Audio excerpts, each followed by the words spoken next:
Buenos días a todos. ¿Cómo están? Muy bien. Vamos a orar al Señor. Padre, gracias por este día. Gracias por tu compasión, tu misericordia hacia tus hijos. Y Padre, nos deleita reconocer que tu fuerza fluye hacia nuestra debilidad. Tu gracia hacia nuestro pecado, por Jesucristo, por tu Hijo. Padre, toda la gloria, honor y alabanza a su nombre. Padre, te pido que nos concedas gracia esta mañana, en esta hora, para entender algo de todo lo que se ha hecho por nosotros en Jesucristo y en el Evangelio. En el nombre de Jesús, fortalécenos, danos sabiduría, empodéranos, prospéranos en todas las cosas según tu voluntad. En el nombre de Jesús, amén. Bueno, hemos estado mirando los motivos por los cuales Dios debería salvar a los hombres, y hemos descubierto que toda su razón y propósito brota desde dentro de sí mismo, dentro de su persona, dentro de su voluntad, dentro de sus decretos. Es su propósito glorificarse a sí mismo, pero al mismo tiempo, es su propósito amar a su pueblo, demostrar su misericordia y su gracia hacia ellos. Vamos a mirar algunos pasajes hoy que son muy importantes. Vamos a comenzar en el libro de los Salmos, capítulo 44. Salmos 44 versículo 26. Levántate, sé nuestro auxilio, y redímenos por el bien de tu misericordia. Antes de pasar al comentario, creo que hay algo muy importante que decir aquí. No es un versículo grande. Está como agregado al final de un salmo que no es muy conocido, y sin embargo, podríamos plantarnos aquí y quedarnos por días. Y si fuéramos más agudos en nuestro discernimiento y nuestro corazón estuviera más cálido, podríamos quedarnos aquí toda una vida. Siempre debemos tener cuidado de no pasar por alto un texto. O no haber estudiado un texto, tomarlo y déjame decirlo de esta manera. A veces miramos un texto, lo estudiamos, pensamos que lo conocemos, nunca para abordarlo de nuevo. Es como si hubiéramos escrito un libro sobre él, y ponemos ese libro en un estante, y nunca volvemos a él. Nunca agotarás un texto. Nunca llegarás a ser el experto de un texto. Y además, no es el objetivo que tú domines un texto. El objetivo es que el texto te domine a ti. Siempre es el caso. Leámoslo de nuevo. Levántate, sé nuestro auxilio, y redímenos por el bien de tu misericordia. He escrito aquí que esta petición sirve como un excelente recordatorio de que la salvación de Dios no está motivada por alguna virtud o bien intrínseco en el hombre, sino por su amor incondicional y soberano. Ahora él dice aquí, levántate y sé nuestro auxilio y redímenos. Aquí, el salmista está llamando al Señor a liberar a su pueblo después de una derrota devastadora por sus enemigos. La frase levántate es un modismo hebreo que a menudo precede a una súplica desesperada por ayuda o liberación. Y la frase redímenos se entiende correctamente como tal súplica. Ahora, aquí han sufrido una derrota terrible.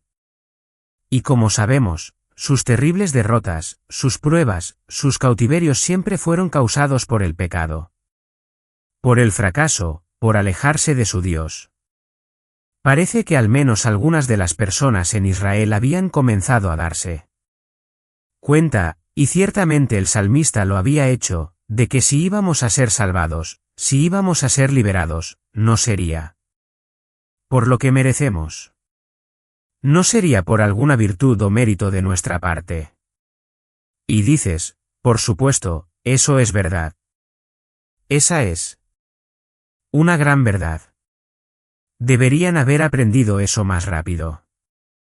Bueno, tú deberías aprenderlo más rápido. Cuando miras tu propia vida, si eres perspicaz, verás que confías en ti mismo mucho más de lo que deberías. Y aunque no lo admitirías, la forma en que vives parece indicar que Dios te bendecirá y te ayudará y te liberará debido a tu propia piedad, debido a algo que has hecho o no has hecho, o verás a Dios usar a un hombre como el Dr. MacArthur o un Piper o un Spurgeon o un Edwards, y piensas que es debido a su piedad, te equivocas. Es por su gracia. Y una palabra que no escuchamos a menudo hoy en día, pero que aprecio cada vez más a medida que envejezco, su piedad, la piedad que Él tiene hacia nosotros, la misericordia amorosa que Él tiene hacia nosotros. Ahora, no cometas un error. No estoy diciendo que Dios usa a hombres rebeldes, adúlteros en el ministerio. Pero lo que estoy diciendo es que el hombre más piadoso que jamás conocerás no tiene razón alguna para jactarse ante Dios. Todo es obra de la gracia de Dios.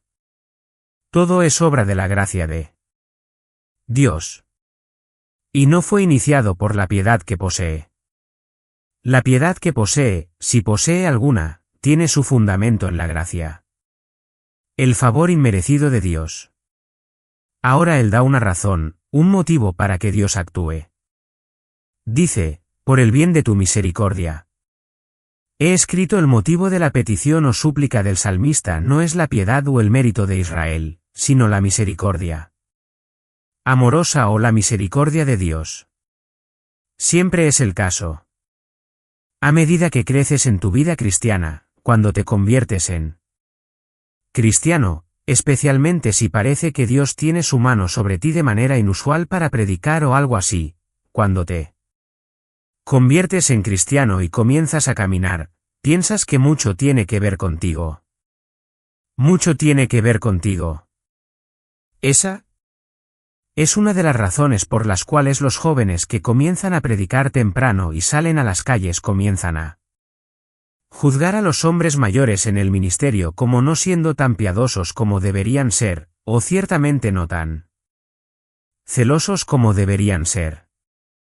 Pero estos jóvenes tienen un largo camino por recorrer, un largo camino de humillación, un largo camino de que Dios los rompa, para que en su vida haya una transferencia que al final de sus días bendecirán. ¿Ves? Cuando comienzas, piensas que la mayoría depende de ti, de lo que haces, de lo que te conviertes. Pero a medida que envejeces, ves que todo depende de su piedad y misericordia amorosa. La misericordia amorosa y las tiernas misericordias que Él pone sobre un hombre. Y también hay una transferencia no solo de esperanza y confianza, sino de gloria. Ya no puedes gloriarte en ti mismo, sino solo en Él. Cualquier logro en tu vida, sabes que proviene de Él. No solo porque lo conoces, sino después de varios años, comienzas a conocer más sobre ti. Una cosa para los chicos jóvenes aquí que van a predicar, déjenme decir esto. Si alguna vez comienzas a creer el bombo que la gente dice sobre ti, estás en grandes problemas. Estás en grandes problemas. Y pero si eres un hombre que hace de la vigilia nocturna su amiga cuando no hay nadie más haciendo ruido, y examinas tu vida y la comparas con la palabra, sabes que no es nada más que gracia y gracia sola. Ahora Juan Calvino escribe, y me encanta esta declaración, están contentos de atribuir su salvación a la bondad inmerecida de Dios como la única causa de ella. Ahora están contentos de atribuir su salvación a la bondad de Dios. Han aprendido. Han sido entrenados que todo es de Dios, pero se han contentado con eso. Ahora nunca deberíamos dejar de esforzarnos por ser santos. Nunca deberíamos dejar de esforzarnos por ser cada vez más como Cristo, por tener más virtud, por tener más mérito. Pero hay otro sentido aunque, a medida que crecemos, vamos A estar contentos en Él y contentos con el hecho de que toda nuestra salvación brota de Él y de su misericordia y su gracia. Y comenzamos a decir con el salmista, a ti sea la gloria. Solo a ti. No a mí. A ti, y estamos contentos con eso. Es por eso que el verdadero creyente que ha crecido algo en madurez y ha sido instruido nunca tendrá un problema con que Dios haga todo para su propia gloria. Nunca tendrá un problema con eso. Es una realidad en su vida, pero también después de los muchos años de fracaso, ve que es una necesidad.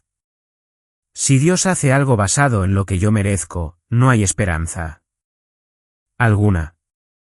Ahora, el único motivo del hombre caído para cualquier súplica por salvación o liberación es el carácter de Dios y su voluntad de salvar. Ahora, específicamente puse carácter allí junto con voluntad, y hay una razón. En nuestra época, hablamos mucho sobre voluntad, la voluntad de Dios o la voluntad de los hombres. Pero no nos damos cuenta de que, en ambos casos, la voluntad tiene que ver con el carácter. Decimos que Dios tomó una decisión en nuestro favor, y esa es una declaración verdadera y maravillosa, pero tomó esa decisión en nuestro favor debido a quién es Él. Y es por eso que no es suficiente conocer su voluntad. No es suficiente conocer su voluntad. Porque en muchos casos, parece nublada y no la entenderás. Su voluntad puede parecer dura. Su voluntad puede parecer incorrecta a menos que comprendas su carácter. Si es la voluntad de Dios que sufras, eso puede hacerte enfurruñarte, condenar y acusar a Dios de hacer mal.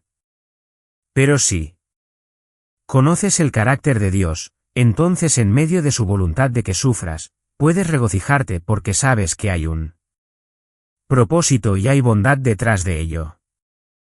Llevamos eso a tratar con los hombres. Hablando de la voluntad de los hombres, la voluntad de los hombres, la voluntad libre del hombre, la voluntad libre. El hombre es libre. Bueno, jugaré tu juego. Hombre tiene voluntad libre. El problema es que no tiene buena voluntad. Es libre para seguir su voluntad, pero su voluntad brota de una naturaleza corrupta. ¿Ves? Y es por eso que la salvación es más que solo un cambio de voluntad. Porque es imposible cambiar la voluntad aparte del carácter.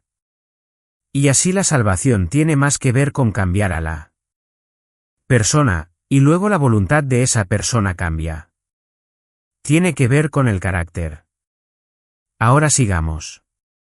Pero más allá del amor divino y la gracia libre, simplemente no hay razón para que un Dios justo procure la salvación de los malvados.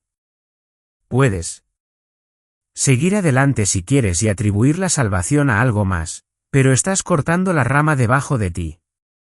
Estás cortando la rama debajo de ti.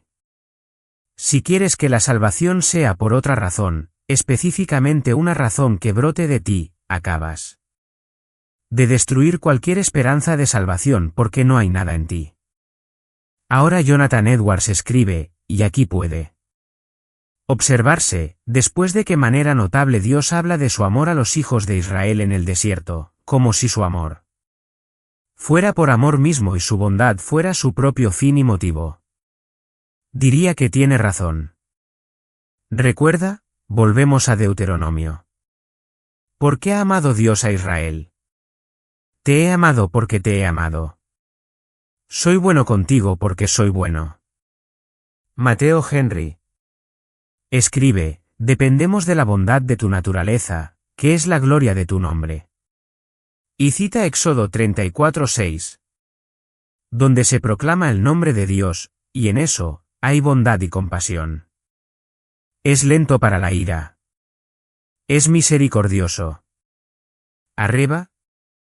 Aquí de Barnes, en la parte superior de la página, hace un comentario sobre Salmos 44:26. Levántate, sé nuestro auxilio, y redímenos por el bien de tu misericordia. No fue principalmente por su cuenta que el salmista insta su oración. Fue para que se conociera el carácter de Dios o para que se viera que Él era un ser misericordioso. ¿Cuál es su motivo para orar? ¿Que le vaya bien necesariamente a Israel? ¿Cuál es el fundamento de su oración? ¿Que Israel merece redención? No. Todo tiene que ver con el carácter de Dios y con que Dios sea revelado. La manifestación adecuada del carácter divino como muestra de lo que Dios es en sí misma de más importancia que nuestra salvación personal. Leámoslo de nuevo. La manifestación adecuada del carácter divino como muestra de lo que Dios es en sí misma de más importancia que nuestra salvación personal. Esto me lleva de vuelta a la oración del Señor, comúnmente llamada. Y si comparas la oración del Señor con la mayoría de las oraciones, encuentras que hay una gran discrepancia. Tu nombre, ¿cuál es la razón de toda oración? ¿Por todo lo que pides a Dios? ¿Cuál es la razón principal? ¿Para que tu nombre sea santificado? Para que sea considerado único, santo, especial, trascendente, por encima de todo lo demás. Para que tu nombre sea santificado, para que venga tu reino, para que se haga tu voluntad. Así que si un hombre está enfermo, debido a su enfermedad, puede clamar al Señor, Señor, sáname. Pero el fondo, el objetivo, lo que está apuntando es básicamente esto en el fondo de su mente. Si tu nombre será tenido en mayor estima y tu reino vendrá de una manera más grande, y tu voluntad se hará de una manera más completa, entonces sáname. Pero si al aplastarme tu nombre es santificado de una manera más grande, tu reino avanza, y tu voluntad se hace de una manera más completa, aplástame. Esto no se trata principalmente de nosotros, aunque se trata de nosotros, pero en segundo lugar, se trata de su voluntad, su voluntad. La oración es el medio, uno de los medios que Dios ha ordenado para avanzar su gloria, y eso establece un motivo y una razón más alta que nuestra necesidad temporal. Ahora, la gente tendrá problemas con eso solo hasta que entiendan que Dios es bueno y que lo que Dios quiere para nosotros es lo mejor. Y que para Dios, la eternidad es más importante que lo temporal, y la verdadera santidad es más importante que la felicidad efímera. Ahora, continúa y dice: esto, por la riqueza el bienestar del universo depende de eso. Y la esperanza más alta que podemos tener como pecadores cuando nos presentamos ante Él es que Él se glorificará a sí mismo en su misericordia. Ahora, ¿qué otra esperanza tendrías? Que Él se movería porque eres bueno, que Él se movería porque eres digno, que Él respondería porque eres merecedor. Si tienes que apelar a cualquiera de esas cosas, nunca tendrás una oración respondida. Apelas a su misericordia, a su misericordia. Manifiesta tu misericordia, oh Dios, al actuar en nombre de este hijo indigno. La mujer que vino a Jesús con el niño poseído por un demonio. Creo que es muy importante que ella no diga ten misericordia de mí. Hijo, ten piedad de mí y sana a mi hijo. Ten piedad de mí como padre, sana a mi hijo. Charles Leiter señala, sé que esto es correr un conejo, pero creo que es hermoso que para aquellos que han perdido hijos, los míos aún no se han convertido. Que son tan pequeños, pero un padre que es hijo de Dios puede clamarte en misericordia de mí como tu hijo y salva a mis hijos. Creo que eso es maravilloso. Él dice, a eso podemos apelar y en eso podemos confiar. Si tienes que apelar, sí. Tengo que apelar a mi propia piedad, no tengo nada en que confiar. No tengo confianza alguna de que Dios se movería en mi favor. Siempre estaría cuestionando mi piedad, preguntándome ¿es suficiente? Y si tuviera algo de sentido en absoluto, siempre respondería que no. Pero si puedo apelar a su misericordia, puedo apelar a Él, entonces tengo una base segura. Cuando eso se presenta como un argumento para nuestra salvación, y cuando eso es el único motivo de nuestra confianza, podemos estar seguros de que Él está listo para escuchar y salvarnos, cuando su bondad es el único motivo de nuestra confianza. Cuando evangelizamos a las personas, ¿cuál es uno de los esfuerzos más importantes que tenemos? Hablar con la gente y esperar que el Espíritu se mueva para que ya no confíen en sí mismos, en sus buenas obras. Les decimos, no hay motivo de confianza en tu propia piedad. No hay motivo de confianza en tus buenas obras. Debes dejar todo eso y esperar únicamente en las misericordias de Dios. Bueno, eso es correcto. Pero la vida cristiana es continuar en eso, continuar en eso. Pero de alguna manera tenemos un problema con la herejía gala. Empezando por la fe, volvemos ¿a las obras? ¿Somos santificados por las obras? ¿Ganamos posición por las obras? Absolutamente no. Es fe de principio a fin, y solo puede ser fe de principio a fin si es misericordia y gracia de principio a fin. Continúa, desde el principio del mundo, desde el tiempo en que el hombre se apartó de Dios, a través de todas las dispensaciones, y en todas las edades y tierras, la única esperanza de los hombres para la salvación ha sido el hecho de que Dios es un ser misericordioso. Eso es misiones justo ahí. Eso es misiones. Estás fuera para hacer algo. Es una tarea maravillosa. Convencer a los hombres de que Dios es misericordioso. Pero el problema es convencer a los hombres de que necesitan misericordia. Y ahí es donde el predicador hace el trabajo de cuchillo. Cirugía con toda su fuerza exponiendo la carne podrida, la carne orgullosa, que yace debajo de lo que puede parecer una piel hermosa para que los hombres clamen por la misericordia de Dios. El verdadero motivo de apelación exitosa a Él ha sido, es y siempre será que su propio nombre sea glorificado y honrado en la salvación de pecadores perdidos y arruinados en las manifestaciones de su misericordia. Sálvalos. Sálvame. ¿Por qué? Que tu misericordia se manifieste. ¿No puedes pensar en otra razón? No en mí mismo. No en mí mismo. Nuestra única esperanza es doble, que Dios es misericordioso y que Dios desea manifestar esa misericordia. ¿De acuerdo? Verdad muy importante. De acuerdo. Sigamos. Ahora vamos a ir al Nuevo Testamento por un momento. Vamos a Romanos. Capítulo 5, versículos 6 al 10. Porque cuando aún éramos débiles, en el momento adecuado, Cristo murió por los impíos.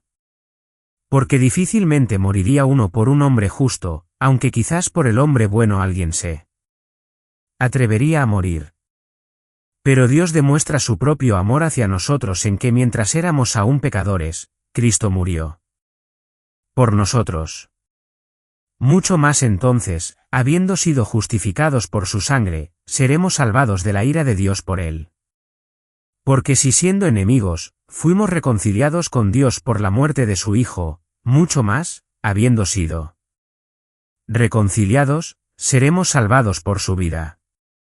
Ahora hay mucho allí. ¿Mucho? Supongo que podríamos pasar meses fácilmente en estos pasajes.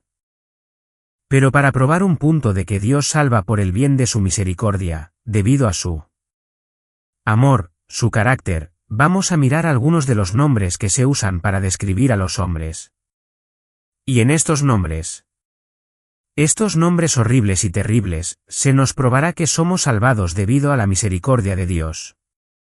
Ahora antes de empezar, de nuevo, ¿por qué alguien querría acercarse a otra persona y decirle que es impotente, que es impío, que es un pecador y lo peor, que es un enemigo de Dios? ¿Por qué haríamos eso a alguien? Quiero decir, ¿por qué no tomaríamos el enfoque más popular de elevar la autoestima de las personas y mostrarles todas las razones por las que deberían estar enamoradas de sí mismas? Porque no hay misericordia de Dios en eso. Al mostrar a los hombres la realidad, al permitirles ver el pozo de su corazón, entonces la misericordia y la gracia de Dios se convierten en algo grandioso en su vida. Ahora en primer lugar, él usa el término impotente, proviene de una palabra griega que significa débil, frágil o sin fuerza. A la luz de los versículos que siguen, el significado no es solo que el hombre estaba completamente desprovisto de cualquier virtud o poder para salvarse a sí mismo, sino que no había nada en el hombre que pudiera mover a un Dios santo y justo para salvarlo. Simplemente sin fuerza. A veces en una carrera, alguien se caerá al costado, el entrenador lo animará a levantarse. Recuerdo haber corrido campo a través en el centro de Illinois una vez en un campo de golf, y todo eran colinas. Quiero decir, parecía que había colinas por todas partes, y verías a los chicos corriendo frente a ti y gradualmente comenzarían a tambalearse y luego simplemente se saldrían del camino y caerían. Entrenador, levántate. Levántate. No puedo seguir, entrenador. No. Simplemente no tengo ninguna fuerza. No me queda nada en mí. Una de las cosas que Dios hará en la vida de un hombre perdido, Él regenera el corazón. Tiene que hacer cosas sobrenaturales para que ese hombre sea salvo, pero muchas veces Dios usará medios prácticos para hacer eso, para llevar al hombre a ciertos puntos. Permitirá que un hombre se agote. Permitirá que una persona, farisaica, y creyendo que de alguna manera pueden salvarse a sí mismos por sus propios medios. Permitirá que se agoten hasta el punto en que ya no confíen en sí mismos, donde se den cuenta de que no puedo seguir. No puedo hacer esto. Golpearán su cabeza contra una roca de granito hasta que finalmente digan me rindo. Soy impotente. Esta es una verdad que alguien debe entender antes de poder ser salvo. Soy impotente. No puedo. Es la diferencia entre el publicano y el fariseo. El fariseo podía hacerlo todo. El publicano no podía hacer nada. Por lo tanto, uno se alejó justificado y el otro condenado, impotente. Martin Lloyd Jones escribe, sin fuerza. ¿Qué significa eso? Significa incapacidad total. Significa que estábamos completamente desprovistos de cualquier fuerza espiritual, incapacidad moral. Ahora de nuevo, a menudo cuando se menciona el término incapacidad moral, alguien dice, bueno, eso no puede ser cierto. Bueno, ¿por qué? Bueno, si el hombre no tiene incapacidad moral, entonces Dios no puede juzgarlo. Quiero decir, no puedes juzgar a un hombre ciego por no poder encontrarse a través de para guiarse a través de un laberinto porque es ciego. No es justo. Entonces, si el hombre no puede obedecer, entonces no es justo que Dios lo juzgue cuando no obedece. Sí. Es. Y aquí está el porqué. La incapacidad moral, la razón por la que los hombres no pueden obedecer es porque no quieren obedecer, y no quieren obedecer porque odian a Dios.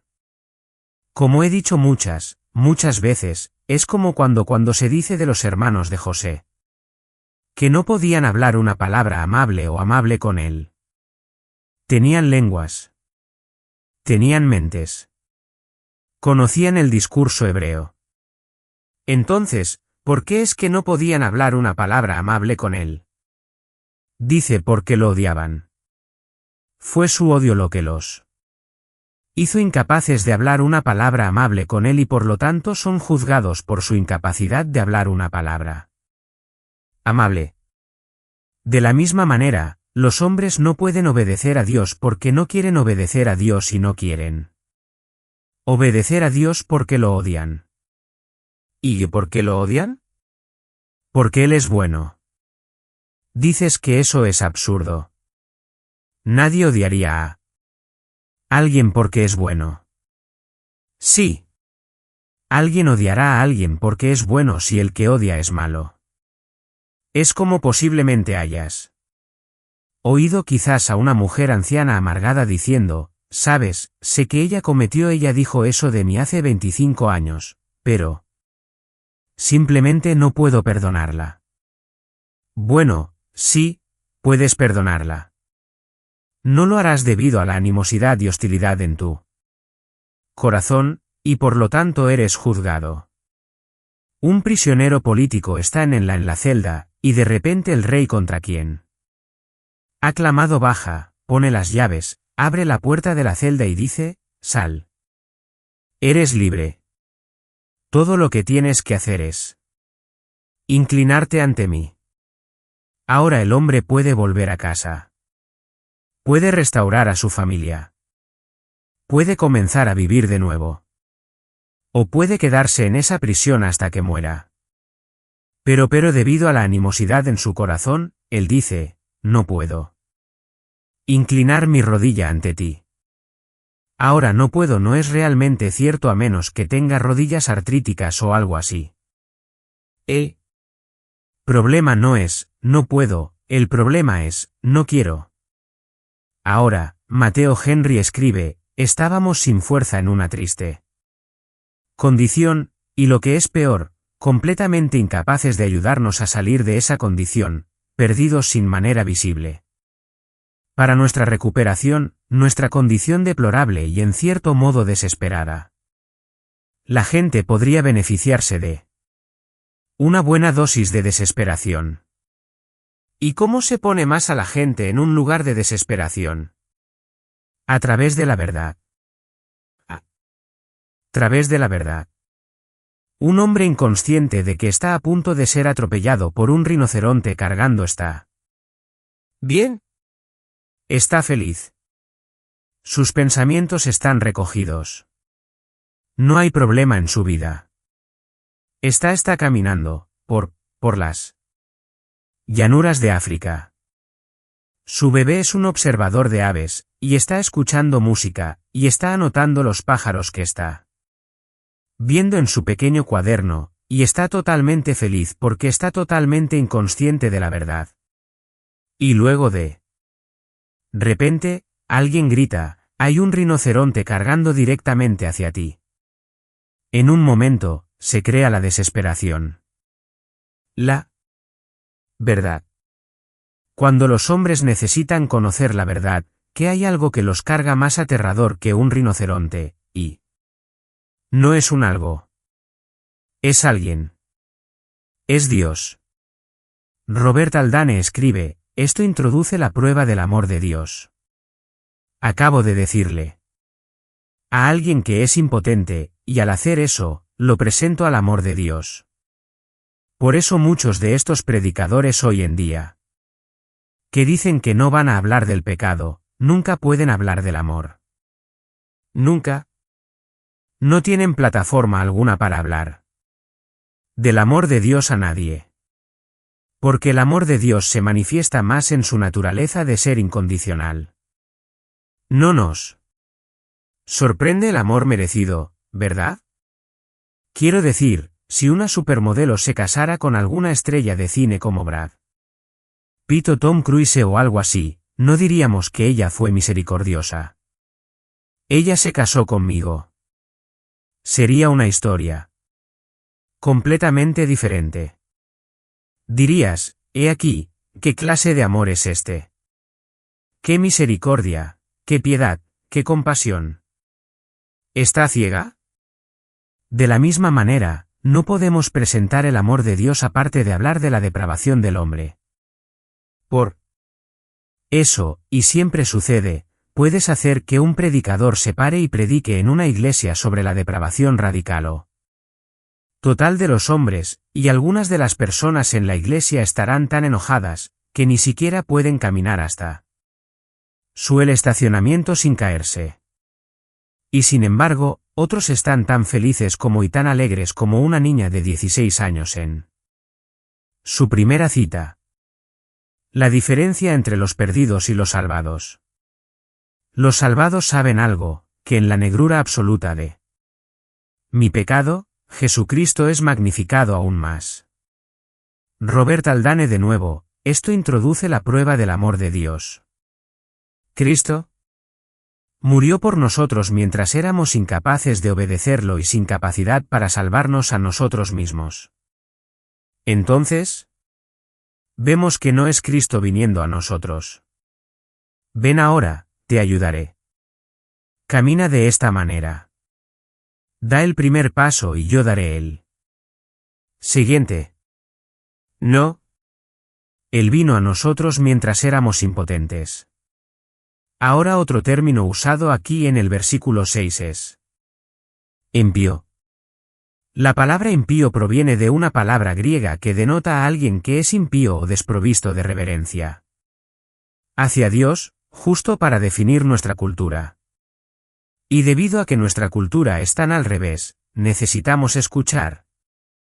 Porque nuestra cultura es tan al revés y nuestra predicación es tan pobre, que cuando un hombre joven o una mujer joven o cualquiera llega a conocer a Cristo, comienzan un largo viaje de vuelta a la piedad.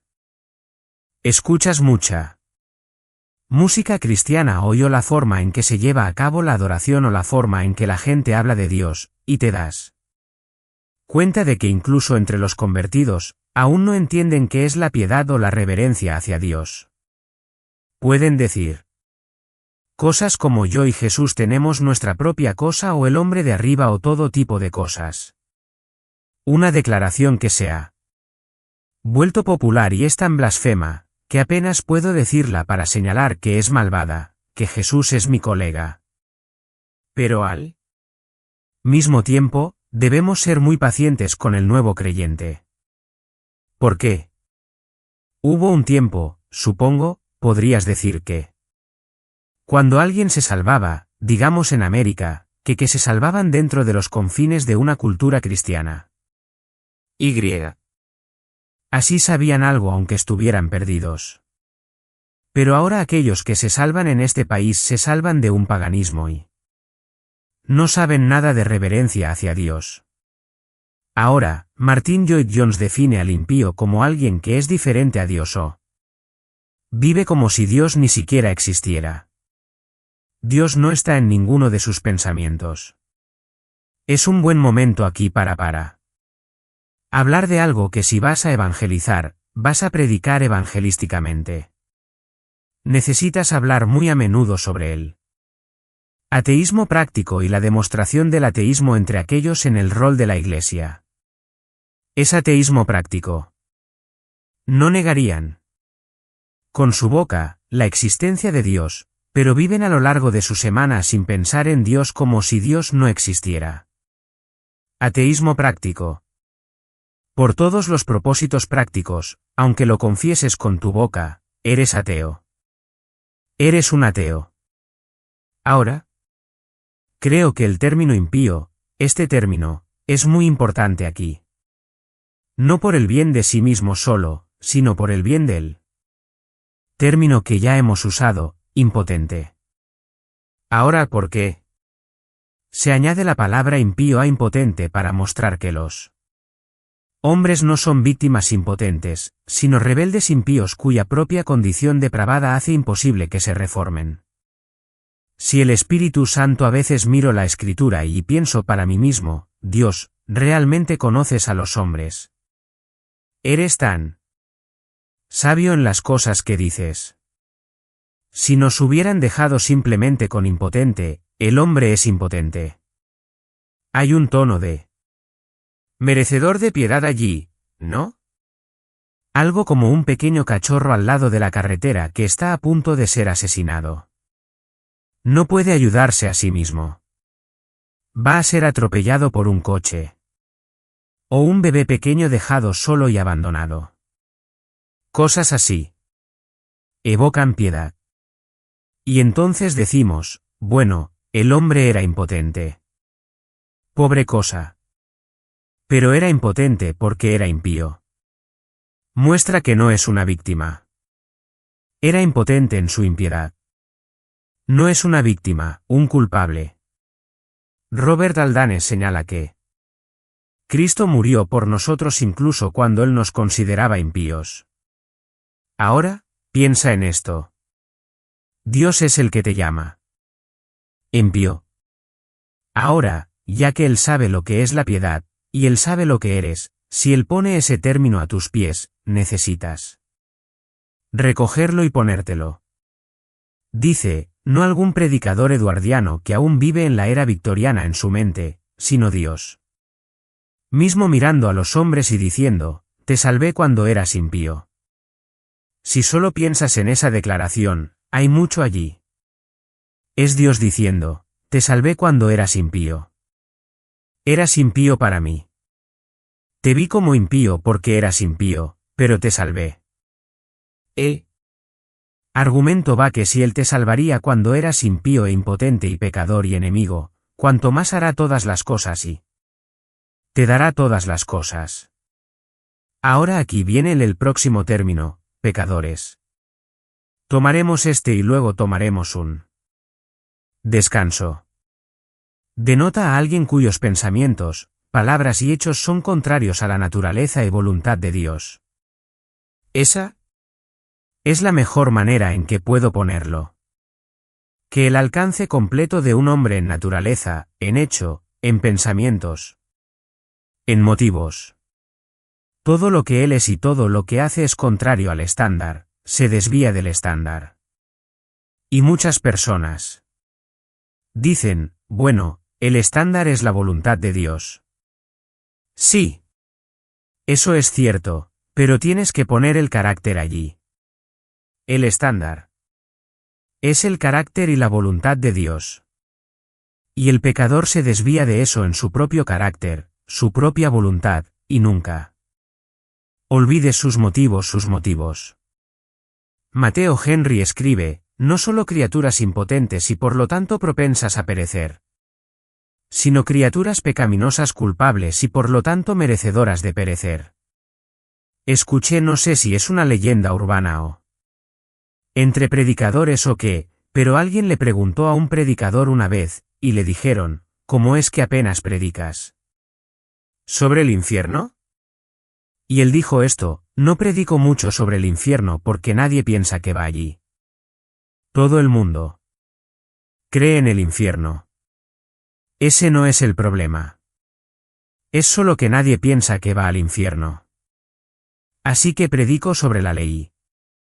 La justicia para que crean que van al lugar que saben. Y mira lo que dice aquí. Quiero decir, ¿cuántos hoy en nuestra cultura dirían que los hombres son criaturas pecaminosas culpables y por lo tanto merecedoras de perecer? Te mereces a perecer. La predicación de Whitefield, los Wesleys, dirían cosas así a los hombres. Tu chusma. Te mereces perecer, pero Dios tiene misericordia. No solo mezquinos e insignificantes, sino viles y odiosos. Odioso, he encontrado, es una palabra que ocurre mucho en los chicos viejos. Usan esa palabra mucho. Quizás deberíamos reintroducir esa palabra en nuestra predicación. Éramos odiosos para Dios. Mira a un niño, especialmente en un avión, cuyos padres nunca lo disciplinan, y dices, vaya, es un niño odioso. Incluso aquellos que no creen en la disciplina creen que es un niño Odioso. Los hombres eran odiosos para Dios, indignos de tal favor con el Dios Santo. Pero el mero hecho de que éramos indignos de tal favor es lo que hace que tal favor sea glorioso. Oremos. Padre, gracias por tu palabra. Señor, gracias por aquellos que nos han precedido, que por tu gracia han caminado en tus caminos y han enseñado tus verdades. Ayúdanos, Señor, a continuar donde estos hombres han dejado. En el nombre de Jesús, amén. Muy bien. Volveremos aquí en 8. En 7 y 10. Oremos. Padre, gracias por tu palabra, por tu misericordia, por tu gracia y compasión, por ser lento para la ira, por ser poderoso sobre ti, saber sobre tu salvación, y caminar en ella, Señor, para tu gloria. En el nombre de Jesús. Amén.